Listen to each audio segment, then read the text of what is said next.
Assalamualaikum warahmatullahi wabarakatuh. Perkenalkan, nama saya Muhammad Faifal Faisal dari NIM 002514 dengan kelompok B5. Di sini saya akan membuat video laporan praktikum anatomi kemarin di blok 1.2. Oke. Yang pertama, laporan pertama. Tok Dalang 65 tahun datang ke rumah sakit A dengan keluhannya nyeri di bagian punggung bawah sejak 1 minggu yang lalu. Dokter mengatakan bahwa terdapat gangguan struktur pada tulang belakang Tok Dalang. Jelaskan struktur anatomi vertebra meliputi A. osa, B. ligamen, C. articulatio. Yang laporan kedua, seorang anak bernama Dudung 9 tahun datang ke IGD setelah jatuh dari pohon mangga. Ia terjatuh dengan posisi miring ke kiri. Saat ini Dudung mengalami kelemahan gerak dan kehilangan sensasi di sepanjang lengan kirinya. Dokter mencurigai adanya cedera pada plexus brachialis kirinya. Jelaskan rangkaian dan susunan dari plexus brachialis. Laporan ketiga, Minho, 33 tahun, merupakan seorang atlet lari cepat sprint. Suatu hari ketika sedang berlatih, Minho tiba-tiba mengeluh nyeri hebat di tungkai kanan atasnya. Berdasarkan kasus tersebut, jelaskan anatomi regio vervomalis meliputi A. osa, B. musculi, C. inversasi. Pertama ada ciri umum vertebra. Ciri umum vertebra yaitu salah satu tulang penyusun kolumna vertebralis atau tulang belakang. Vertebra memiliki beberapa bagian utama yang dapat kita lihat dari dua sudut pandang. Yang tampak atas ini, yang kiri ini tampak atas dari superior, yang kanan itu tampak samping dari lateral. Pertama, bagian vertebral body atau badan tulang belakang terletak di bagian anterior. Nah, bagian ini berbentuk silindris dan berfungsi menahan beban tubuh. Selanjutnya, terdapat vertebral arch yang membentuk lengkungan di belakang badan vertebra, terdiri atas dua bagian utama, pedikal dan lamina. Ini lamina di sini, pedikal yang ini ada tandanya nih. Pedikal yang atas ini pedikal. Mungkin kurang jelas, akan saya dekatkan. Nah, yang ini pedikal, yang ini lamina. Nah, pedikal tuh fungsi pedikal tuh menghubungkan badan vertebra dengan lengkung di belakang badan vertebra dengan lengkung tulang belakang. Nah, ini pedikal. Kalau yang lamina itu gunanya menghubungkan prosesus di bagian posterior. Ini lamina ini menghubungkan prosesus. Lalu di bagian lateral view kita juga dapat melihat superior inferior vertebral nodes, yaitu lekukan yang bila dua vertebra saling bertumpuk akan membentuk foramen intervertebral, tempat keluarnya saraf spinal. Secara keseluruhan, struktur ini memungkinkan vertebra berfungsi sebagai pelindung sumsum tulang belakang, penopang berat badan, serta memberikan fleksibilitas pada gerakan tubuh. Lalu selanjutnya ada vertebra ciliaris. Yaitu gambar ini tuh bagian paling atas dari kolumna vertebralis. Secara umum, tulang leher memiliki beberapa ciri khas yang membedakan dari vertebra bagian lain. Pada di gambar sebelah kanan ini, kita bisa melihat bagian-bagian penting dari vertebra cervical. Salah satunya adalah foramen transversarium. Nah, foramen transversarium itu lubang pada prosesus transversus yang dilalui oleh arteri dan vena vertebralis. Ini merupakan ciri khas utama vertebra cervical nih, ciri utamanya. Vertebra cervical tipikal yaitu dari C3 hingga C6, memiliki korpus yang kecil, lebar, serta foramen vertebral yang besar dan berbentuk segitiga. Prosesus spinosusnya biasanya dipendek dan bifida atau bercabang dua di ujungnya. Kemudian ada vertebra yang bersifat atipikal. Yang pertama adalah C1 atau atas yang tidak memiliki korpus maupun prosesus spinosus. Yang kedua ada C2 atau aksis yang memiliki struktur khas berupa dens atau prosesus odontoidus, dan ini berfungsi sebagai poros rotasi kepala sehingga memungkinkan gerakan menoleh. Dan terakhir ada C7 atau vertebra prominens, memiliki prosesus spinosus yang panjang dan menonjol, mudah diraba di pangkal leher. Prosesus transversiumnya paling besar, tetapi foramennya kecil, biasanya hanya dilewati vena vertebralis.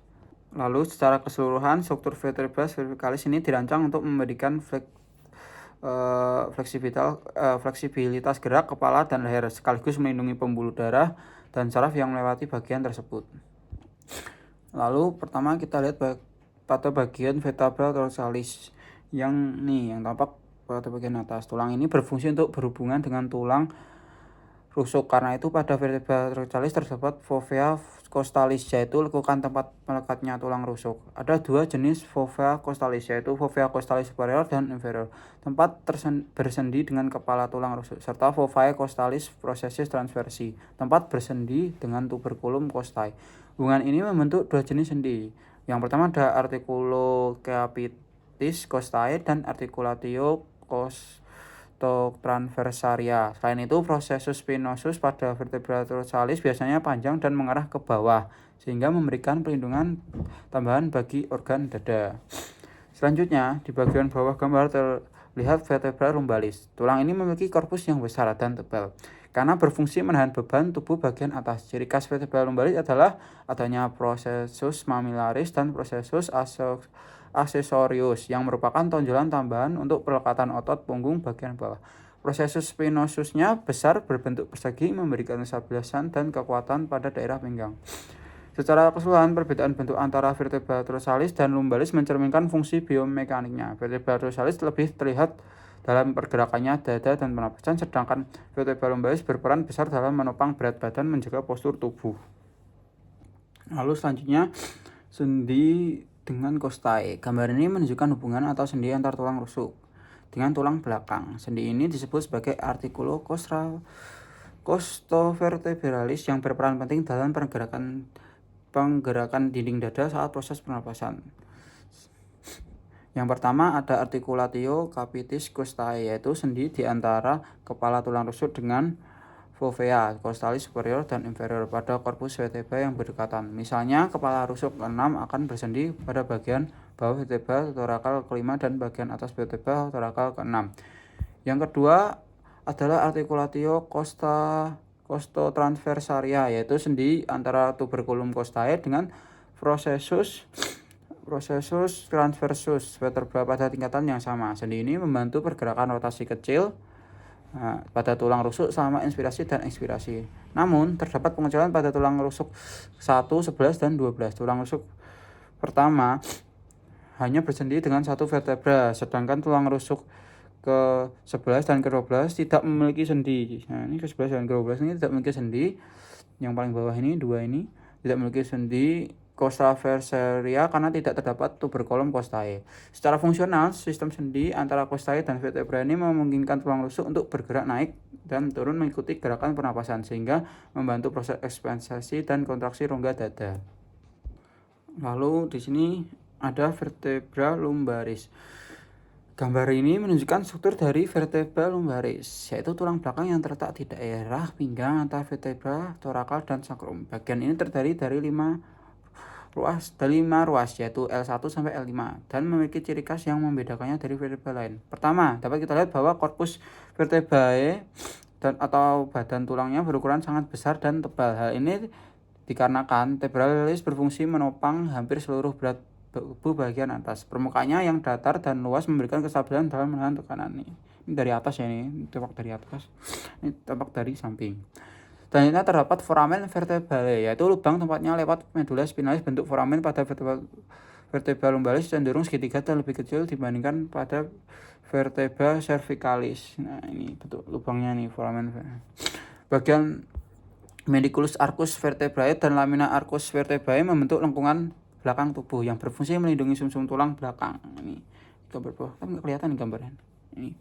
Nah, dari bagian lengkung ini muncul beberapa tonjolan penting. Tonjolan pentingnya itu ada 3. Processus spinosus yang besar dan berbentuk persegi, menonjol ke belakang dan dapat diraba di punggung bawah. Dan kedua ada processus mammillaris dan processus aksesorius yang menjadi tempat pelekatan otot punggung bawah, terutama otot erector spinae. Yang ketiga ada processus articularis superior dan inferior yang berfungsi membentuk sendi antara vertebra dan menjaga stabilitas gerak. Secara fungsional, struktur vertebra lumbaris ini dirancang untuk memberikan kekuatan, kestabilan, dan sedikit fleksibel pada punggung bawah. Bentuknya yang kokoh memungkinkan tubuh menahan tekanan saat berdiri tegak, berjalan, dan mengangkat badan. Oke, selanjutnya ada gambar yang menunjukkan tulang sacrum. Tulang sacrum yaitu tulang besar berbentuk segitiga yang terletak di bawah vertebra lumbalis di atas tulang ekor. Sacrum terbentuk dari fusi 5 vertebra sakral yaitu S1 sampai S5 yang menyatu menjadi satu struktur kuat menopang berat badan. Di bagian atas terlihat basis oasis sakral nih. Basis oasis sakral itu yang paling atas ini ya. Nah, basis oasis sakral itu tempat sakrum berartikulasi dengan vertebra lumbalis kelima. Tepatnya di bawah terdapat promotorium. Promotorium yaitu tonjolan ke depan yang menjadi batas antara rongga panggul dan rongga mulut. Di sisi kanan dan sisi kiri terdapat ala osis sakral nih yang ngomongnya ya. Ala osis sakral itu tempat sakrum berartikulasi dengan vertebra lumbalis kelima. Tepat di bawahnya terdapat promontorium. Promontorium itu tonjolan ke depan yang menjadi batas antara rongga panggul dan rongga perut. Di sisi kanan kiri tampak ala sosiosakral.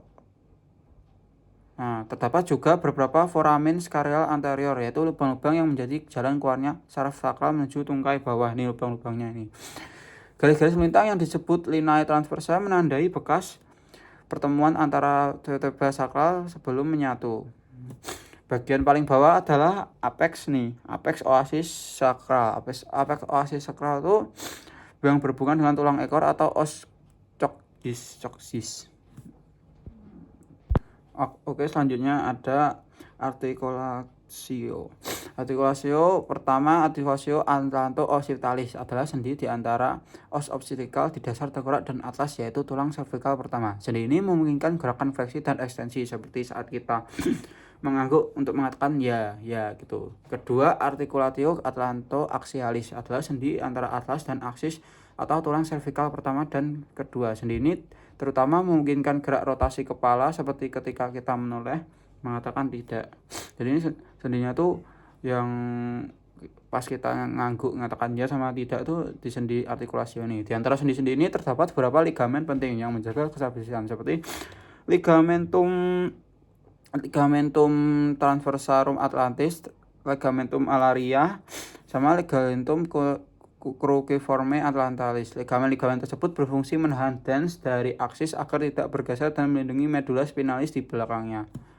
Secara keseluruhan, kompleks-kompleks atlanto-occipital dan atlanto-axial ini memungkinkan kepala kita bergerak dengan bebas ke berbagai arah, seperti tetap menjaga stabilisan dan melindungi struktur saraf di tulang belakang leher bagian atas. Lalu ada laporan kedua, plexus brachialis.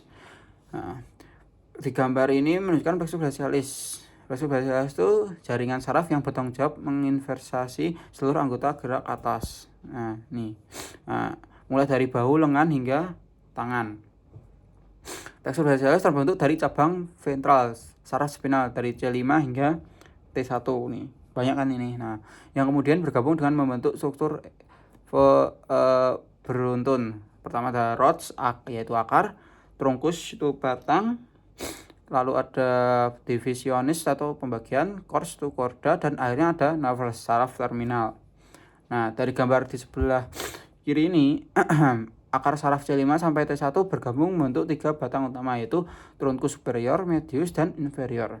Masing-masing batang kemudian terbagi menjadi divisio anterior dan posterior. Selanjutnya membentuk 3 korda, yaitu lateral, posterior, dan medial. Ini lateral, posterior, dan medial.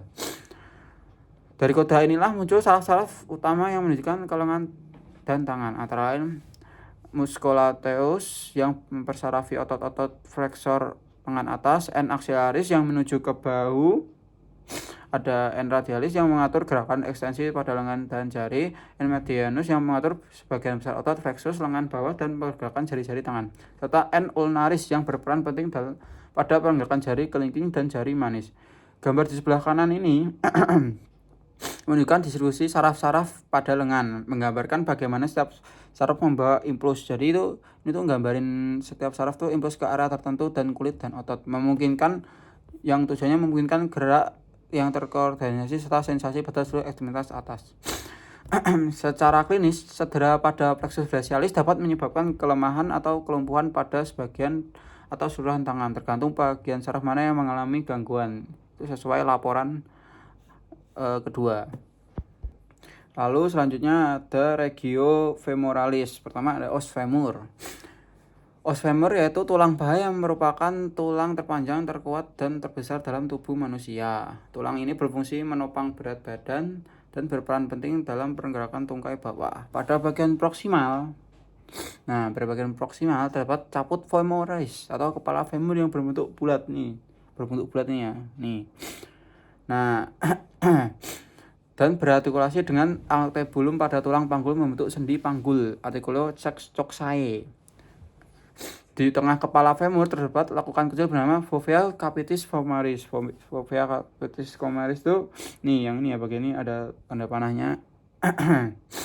Tempat melekatnya ligamentum capitis femoris. Di bawah kepala femur terdapat column femoris. Column femoris itu leher femur yang menghubungkan kepala dan batang tulang. Leher ini sering menjadi lokasi fraktur pada lansia. Selanjutnya ada dua tonjolan besar yang menjadi tempat pelekatan otot, yaitu trochanter major. Nah, trochanter major yang ini, yang trochanter major itu di sisi lateral dan trochanter minor di sisi medial. Nah, di bagian anterior dan cristia interior di bagian posterior. Di antara keduanya terdapat linea intercrotateria di bagian anterior, crista intercrotaria di bagian posterior. Menuju ke bagian tengah, kita melihat corpus femoris atau batang femur. Nih, corpus femoris ini yang batangnya ini yang panjang. Nah, corpus femoris itu sedikit melengkung, dan di bagian posteriornya terdapat garis kasar yang disebut linea aspera, tempat melekatnya otot-otot paha seperti adductor dan hamstring. Pada bagian distal femur terdapat dua tonjolan besar, yaitu condylus medialis sama condylus lateralis, yang berartikulasi dengan tibia membentuk sendi lutut, artikulo genus. Di antara kedua condylus terdapat fossa intercondylaris, sedangkan di bagian depan terdapat fascia patellaris, tempat berartikulasi dengan tulang tempurung lutut atau patella. Secara keseluruhan, os femur ini memiliki peranan penting dalam sistem gerak karena mendukung berdirinya tegak, berjalan, berlari, dan melompat, sekaligus menjadi pusat kekuatan utama pada tungkai bawah. Oke, selanjutnya ada femoris anterior. Di femoris anterior itu ada musculus iliciasus, origonya tuh fossa iliaca. Di insertionya trochanter minor femoris, diinervasi oleh musculus femoralis, dan fasanya tuh A femoralis. Lalu ada M passeus major et minor. Origonya tuh pros transversus corpus discus interverbalis. Selanjutnya ada musculus quadriceps femoris, memiliki 4 musculus. Yang pertama adalah musculus rectus femoris, origonya caput lurus dan caput refleksi. Insertionya tuh patella atau bersolo, diinervasi nervus femoralis, fasanya tuh articulus femoralis. Lalu yang kedua ada musculus vastus medialis, ujung atas dan origionya tuh di ujung atas dan batang femur. Lalu ketiga ada musculus vastus lateralis, origonya terletak di septum facialis lateral dalam. Lalu yang terakhir ada musculus vastus intermedius, origonya terletak di facies anterior dan lateral batang femur. Lalu selanjutnya ada regio femoris medial, kelihatan tidak ya? Nah ini regio femoris medial itu yang pertama ada musculus glacialis, berorigo ramus inferior, osis pubis, ramus, osis isti. Insersionya di facies media pars superior corpus tibiae, diinervasi musculus obturatorius yang berfungsi sebagai adduksi tungkai atas. Lalu ada musculus adductor longus, berorigio di corpus osis pubis. Insersionya tuh facies posterior femoris. Inversinya sama kayak musculus glacialis, musculus obturatorius, yang berfungsi sebagai adduksi tungkai atas, exoritas tungkai bawah. Lalu ada musculus adductor brevis yang berorigo di ramus inferior osis pubis. Insersionya sama kayak musculus adductor longus dan diinervasi sama juga oleh novus obturatorius yang berfungsi sama juga seperti adductor longus yang berfungsi